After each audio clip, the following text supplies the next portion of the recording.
How to add Vanilla Visa gift card to Amazon account. Hey everyone, welcome back to the channel, and let's get right into this quick and easy tutorial.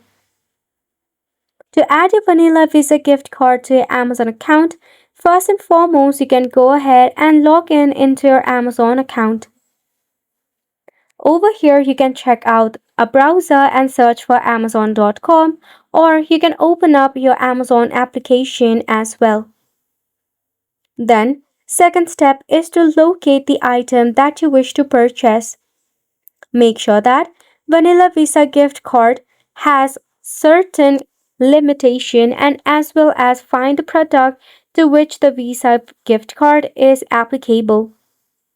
Then you can check out your cart, then click on proceed to check out. After which you will have this option of add a gift card, promo code or voucher. You need to toggle this button. In this empty field of enter code, you need to go ahead and enter the Visa gift card code. After that, you can tap on the continue button. By this way, you'll be able to enjoy the perk of your Vanilla Visa gift card to Amazon account.